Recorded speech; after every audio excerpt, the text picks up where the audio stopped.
What's up, OASIS family? How are you? Yes, this video is geared specifically towards you. Today I decided to do two videos because of something I had heard this morning on the news coming in.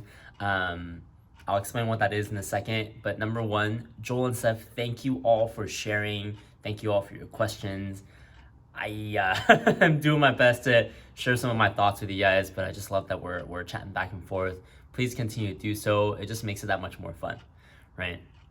And so first, I want to say something in that this video is meant to be a response to yesterday's questions from you guys, the fear and anxiety and the worry, not to induce more fear.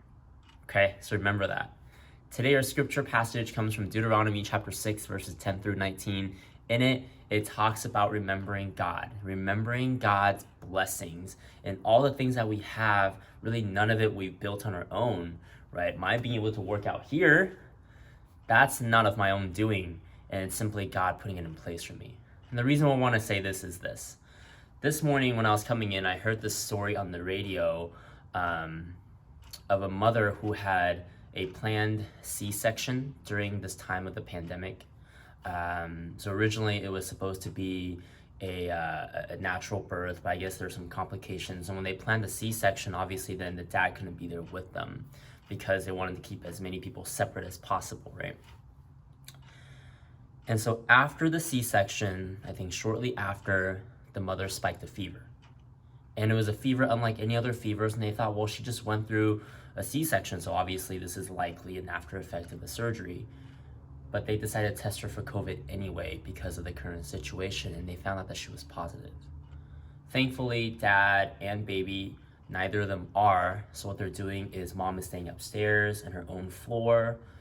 Dad and baby are staying on the first floor, where dad is basically taking care of this baby on his own for the time being until mom is cleared to come back and hang out with the baby again. And as I was listening to this story this morning, oh my gosh, like I was in the car like crying. I was in the car crying because having had a baby of my own just a couple of months ago, right? This is all so real. It's like, I can't even imagine what this must be like. And this is why I say I'm not here to induce more fear into your situation, but simply a response to what we talked about yesterday of, well, what if I already have it? What is that fine line that we walk between fear and anxiety and worry and just caution? And to be honest, I don't think there is a line. I think it's just all blurred together, right?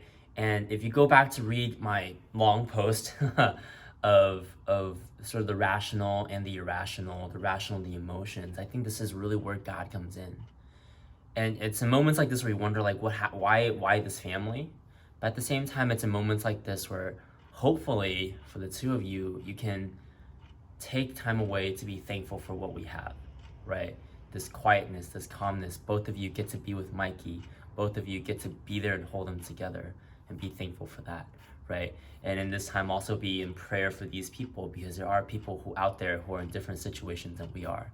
So guys, like I said, I love the interaction from yesterday. I hope this video doesn't introduce more fear to you. That's the third time I'm saying it, so I hope it sticks.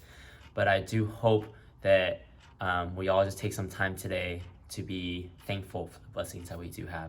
Okay, send us more pics, send us more videos of Mikey, and we will see you soon.